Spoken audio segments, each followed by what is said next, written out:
Hi folks, I'm Devok and welcome to the Artificers Guild, the home of all things Artifact. Today I have a new deck for you, a budget deck for black-blue control. I've absolutely fallen in love with the black-blue or blue-black control of late, so without further ado, let me introduce you to it as well. This deck uses just one rare and 3 uncommons, which is what you can get out of a pack, so it should be achievable even by someone playing with just the 10 starter packs. This will be the same logic used for all budget decks, aiming to let even you free-to-players the chance to get into constructed. The deck focuses on control and damage mitigation early, as you amass gold, then into the mid and late game using powerful spells to clear away the enemy's win condition so that your heroes that have been beefed up with items can hit towers.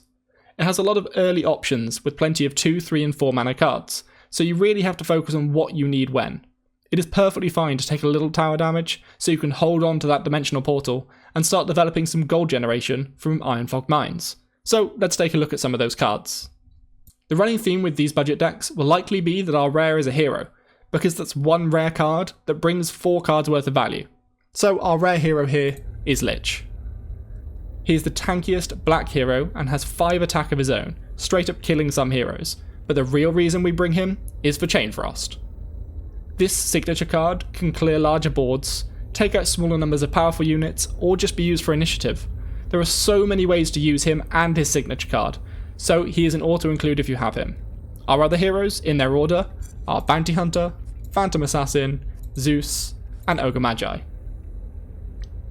Bounty Hunter and Phantom Assassin are your hard hitters, both against towers and enemy units. The former bringing you plenty of gold, and the latter allowing you to straight up kill enemy heroes for just 6 mana. Zeus is definitely required as an anti-armor control option. Thunder God's Wrath at 7 mana is a little bit late, but that's why we have some stalling options. Finally, Ogre Magi just helps with blue consistency, and Ignite can force your enemy away from a lane if you decide to stack it up. Before we jump onto other notable cards, the 3 uncommons we include are 1 Helm of the Dominator and 2 Thunderstorms. The Helm of the Dominator allows you to take control of your enemy's rare units, so effectively using their less budgety decks against them. And Thunderstorms gives you some good, clear options for melee creeps if the enemy stacks them up, as at 4 health they're a bit tricky for a Chainfrost to deal with. Moving on to the cards themselves, Cunning Plan and Assassin's Apprentice give you good turn 1 defensive and offensive options respectively. Moving up to 3 mana, there are 2 cards I want to highlight, Disciple of Nevermore and Slay.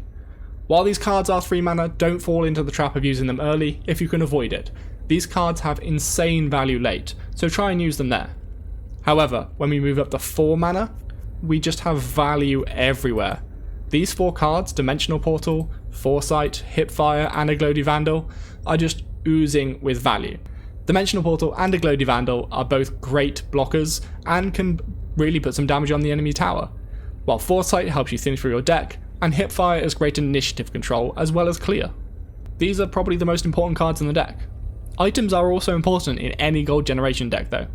In this one I chose to go with Red Mist Mauls, as I see my sort of smaller heroes like Zeus and Ogre Magi being able to deal just as much damage to a tower whether they're blocked or not with a Red Mist Maul. But ideally any weapon that helps you hit towers hard is good here, because that's what you're clearing for. Also, make sure you get some of your Stonehall Cloaks on those squishies to make sure they stay alive throughout the game. If you're lucky enough to get yourself a Luna, then Luna can be a great swap in for this deck. Instead of Zeus, playing a Luna gives you even more focused armor clear, because Zeus's Thunder God's Wrath, while pretty strong, is a cross board and it only targets heroes, whereas Luna's Eclipse, if you get enough charges on it, can easily clear out an entire lane's worth of heavily armored units. The next swap out I would say would be Thunderstorm.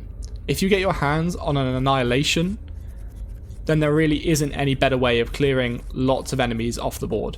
It is unfortunately a rare and it will be sought after, and you do have to sacrifice a blue hero to play it, but Ogre Magi is perfectly happy to die for the cause to get an Annihilation off. So swap out your Thunderstorms for Annihilations if you can. One flavour swap that is still a common would be Arcane Assaults or Foresights. If you feel like you need a bit of help controlling initiative, it's never a bad thing to have. Although typically budget decks are less hungry for initiative than others, a control deck always benefits from it.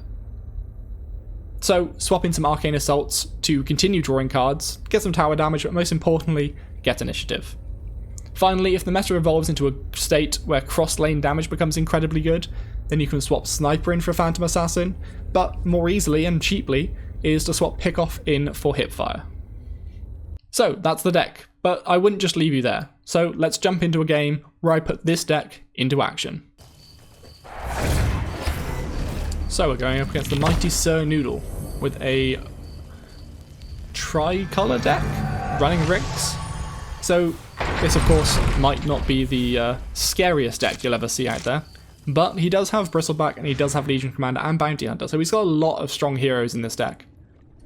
So at the start, what are we looking to do? It's always good to get a nice bird's eye view of the map before you go in. So our Bounty Hunter is just getting demolished by Legion Commander. We might have something to say about that, but we only have one 3-mana card anyway, so there's nothing for us to do. But it's never a bad thing to just sort of waste a bit of your opponent's time. If your opponent thinks that you're weighing up options, then maybe they think, oh, he's got a lot of 3-mana cards. We came prepared. So that Burning Roll is going to make it hard for us to hit tower here. So I'm perfectly happy to just sort of keep blocking Bristleback, because that's 8 damage to tower every turn. So you want to block him as much as you can. But otherwise we're perfectly fine for that. It's kind of a oh, we got the proc. Okay, I don't need to worry about anything then. I'm perfectly happy for this trade. If we didn't get the proc, I would have Disciple of Nevermore down. Try to hurt me now. Yeah, so now he's done that. That's 2 of his mana. So if I Disciple of Nevermore, so if the arrow points into Legion Commander, I lose my Disciple. That's why it's not worth doing this sometimes, but I'm going to do it anyway. Offer a taste of what the court of Bristol and we get a straight arrow. So we get 4 damage down, we kill his Legion, and we force a card out of him. And if a creep spawns here next round, it's hitting for 4. And we can put our Ogre there next round, who hits for 5. Always nice to get a Stormhawk Cloak this early on. Both of our creeps in this lane. Not really what I wanted. He's going to put Enchantress here. But we do want to capitalize on this lane. We don't have anything for it though. I'm going to put Ogre here anyway, and hope that we draw some sort of low cost blue card. Oh, he goes for mid. Okay, that's an interesting plan. Hopefully the creep spawns in front of Ogre then. Nope. Hopefully we can cunning plan maybe. I want to keep my Disciple of Nevermore alive as long as possible basically. So we're going to Hipfire and a Foresight. So we Foresight in this lane, dealing 1 damage to everything. Means Zeus clears this. Bounty Hunter goes down to 2 health, which means the next creep will kill him. That's annoying. I might just cloak my Zeus. I'll make good use of this. And then Foresight. Vandal and Coup. It's not going to help in that final lane, so we're definitely losing our Disciple, which is something I don't want to see. I don't know why he put Enchantress here. There was a space in front of Phantom Assassin, so she was always going to spawn in front of Phantom Assassin. It's only going to get worse for you. Caught unprepared. That's annoying. So I do have 3 gold, so hopefully I can pick up a 3 gold item and unstun my Phantom Assassin. This is just unfortunate, but we're getting 5 damage on tower. So now I have 4 gold, so I can afford any of the cheap items, but we don't have any. But you know what, I'm kind of okay with that. Because Phantom Assassin dying will also clear that debuff from her. Now, I always double click that, I shouldn't. Do we have anything I need to be playing in mid for black? Like, we kind of want to block Bristleback, but we're not going for that tower, and it's already pretty low. Why is he committing his heroes? This is always a question you need to ask as well. Is where are they going to commit their heroes? They're probably putting both this side, or one here, one here. So, Bounty Hunter to go over here and clear any big beefy units they have, and Lich to come over here, because he can tank a hit from Bounty if he spawns in front of him. Interesting, so Bounty can just straight up demolish Ricks rather. I'm just going to abandon this lane, I think. He's got too much committed there. Now I can hipfire the Bounty Hunter, that's not a bad idea. Now I've got 2 hipfires, it's really not a bad idea. Locks him out of that colour. And it keeps the initiative for the latter lane. If I didn't have a second hipfire there, I probably would have just stuck a Glody Vandal down. Pick a fight, that's kind of annoying. Now what I could do is just sacrifice the Zeus and draw, but I'm not sure if I want to do that. if I'd just passed originally, so what I could have done is done a pass bait, because I was surviving here and here. So what I should have probably done is baited with a pass, he does that, then I can sacrifice this unit and drop an Aglody Vandal down, and that would have saved Zeus. So, a misplay on my part, but I'm far from the perfect player. I'm just showing off a budget deck.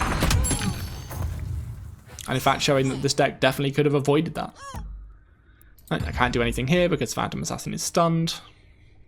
So he's got a lot of gold this round. He's going to be up to 13. Well, I got a kill as well. And with another hipfire, I might be able to kill his final lane, but I think I'm going to drop a Vandal down instead. This tower is basically gone. There's no way I can sort of slow that down. Yeah, we're just going to Vandal here. Death to our enemies. The Shame Brick spawned in front of... oh, that's a pain. So that'll randomly disarm one of my units at the beginning of the action phase. But we have 2 creeps. This is... Revtel Signet Ring is perfect on Rix. Not only does it buff his health, making him harder to kill, but it only gives... It makes it so he only gives 4 gold if you kill him anyway. Not 4. What is it? -3 bounty, so yeah, 2. Heaven knows where I got 4 from. Another cloak would be nice. I don't need a TP scroll, although I wish I had one for PA. He is running Court Unprepared, so I need to be careful with my Stonehall cloaks. If we get a good placement of this creep, no. If we did, then maybe that tower was saved, but we didn't.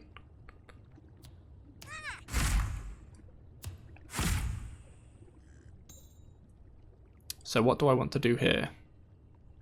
I can queue the Legion, but I don't think it's worth it. I maybe even think just dropping a Vandal's okay here. I don't really need the gold. Stonehall will fall. Fortunately, I don't have any 2-mana options, so if he does do something... I lead from the front. So it's a good thing I didn't go after that. So I've got Thunder Gods next round.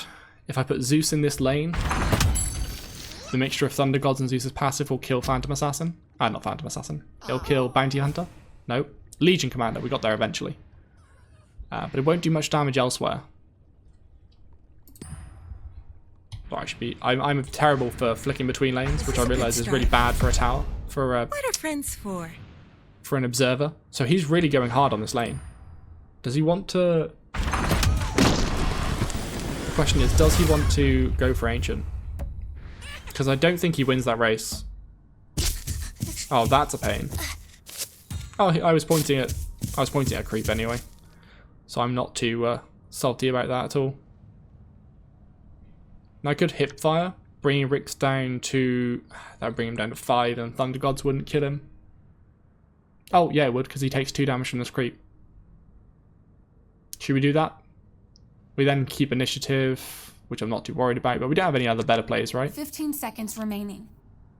We could Iron Fog, but I'm happy setting up for next turn. Ignite also would have worked, but I don't think Ignite would slow down middle lane enough. So now our Thunder Gods kills Legion, so long as a creep doesn't spawn here. I don't want to heal. Damn it, we got a creep. Okay, so now it's 50-50. Well, so it's 50-50 if Zeus spawns here, and then it's 50-50 if Zeus spawns either side. Because if he spawns here, it's still fine. And we'll put PA in mid to slow him down. Oh, so he's definitely spawning here. Perfect, perfect, perfect, perfect. PA spawns in front of Bristleback. Not ideal, but we can deal with it. We can figure it out. And we got a second Thunder Gods. Nice. Alright, here we go. That's a dead Rix and a dead Legion Commander. Before my might. Now Bounty Hunter dies to this. And this is where the control comes in. So your black cards can really set up for nice Thunder God Wrath. I'm fine with that. I'll take the damage, I think. We'll see what else he's got up his sleeve. I can always come back in Thunderstorm next turn, because Bounty Hunter will be... Alright, interesting choice to track me. Things are looking up. Alright. So yeah, we can Thunderstorm that lane next turn. That kills any creeps and it kills him. Should I just coup the Enchantress? No, because she's in Thunder God's range for next turn. So I will. If I do this and she gets stunned, I'm going to be so sad. I'll make good use of this. Divine Intervention. That's fine. That's basically all of his mana. So I will Iron Fog. The oracles expect much from me. I should have Iron Fogged in the ready. left lane, really. But I don't have anything that benefits from it, so... I've got paydays. Maybe I should have. So, with Iron Fog Goldmine, as it generates gold, you typically want to put it in your leftmost lane. So if it triggers, and you've got a black hero here that needs to use payday, or if you've got a black hero here that needs to use payday,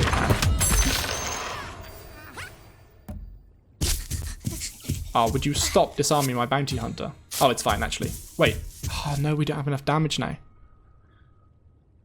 Is that fine? Do we end next round? 3, 8, 9, 10. No, we don't.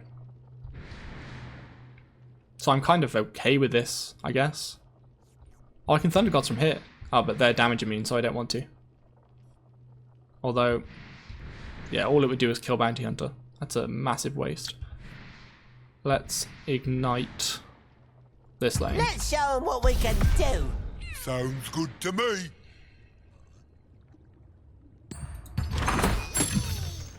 So I don't have initiative now, so it's a little bit scary. Oh, yes. So I adore Sephiroth Shield.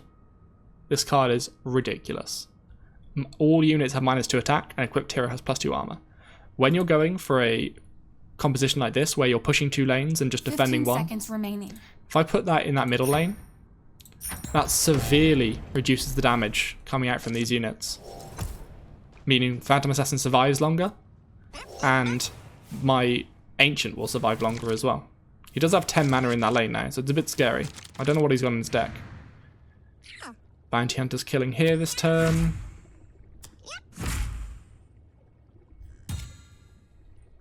So if I survive, which I do, because he just paydays. So I go for Thunder Gods, which kills, and then sets her up for any small amount of damage. Behold the power of Zeus. And sets Bristleback up for any sort of damage too.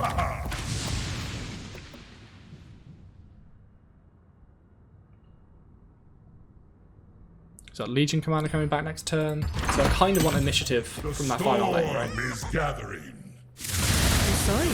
It's not personal. So I need to heal and Sephiroth Shield, right? Oh. That was a value raise. Perfect. Oh, I don't need to, because of course it gives her 2 armor as well. So that's absolutely no damage now. I'm not going anywhere. That's not going to be enough, mate. Need another one of those. Nope, Bristleback's dead. Cool.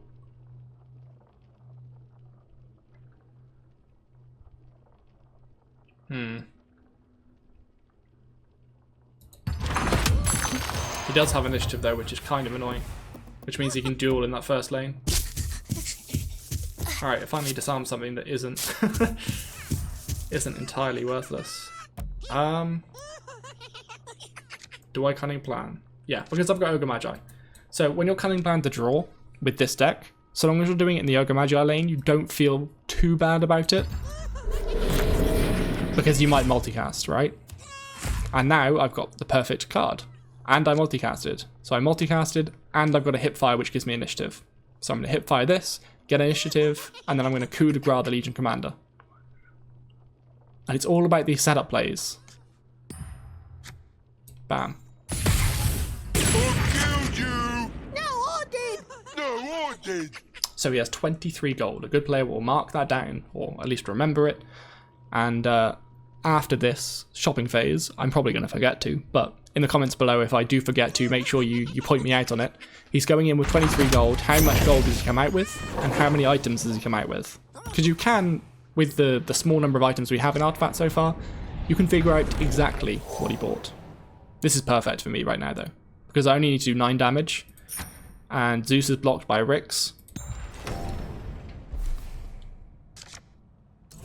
So Legion Commander will go here, and then he'll try to duel my Lich, which reduces my tower damage by a ridiculous amount.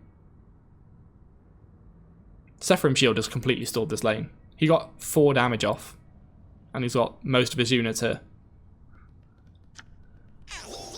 So what green cards do I really need to worry about? Not too much. He's already got a health item, so he might not Horn in the... Oh, he can't Horn in the Alpha because he doesn't have 25 gold. So he got 2 items and it cost him 10 gold. So that's basically 2 5 gold items. That's like a Stonehall Cloak and Reven's Maul? No, that's 10. 2 Stonehall Cloaks then maybe? I don't know. Either way, I know exactly what I'm doing. And with a Red Mist Maul on Zeus, that's game. Healing Salve on you, that's fine. This will do nicely. Normally I want to try and bait out a few more things, but sadly I lost my I flask. can work with this. I'm okay with that. So when you're in a position like this and you're about to win, always pass. Because if he passes back, the game ends like it just did, and if he plays something, you still get a chance to react. So there was the black-blue budget control deck. As you see, it's a lot of sort of setting up for these big control plays. Early on, you've just really got to sort of play damage mitigation, and as early as possible, find the lane that you don't mind giving up. Because with a budget deck, you're not going to be able to perfectly control all 3 lanes. I was fortunate enough to get a Sephirim Shield in my secret shop, but that won't normally happen. So that was the only way I was able to hold all 3 lanes. Normally, you do give away 1 lane. So find that lane pretty early on. Sometimes you can throw a hero in there, usually a black hero in this deck. So you can play your Ironfold Gold Mines from your paydays from that lane. And you can slow them down with things like Coup de Grace if you need to. But otherwise, it's all about setting up for huge control later on and just chipping down those 2 towers you decide to go for. Anyway, I hope you enjoyed the deck, and I hope you get a decent amount of success out of it on the constructed queues. Let me know if you enjoy this sort of content, and as always, I've been Divok of the Artificers Guild, and I'll see you next time.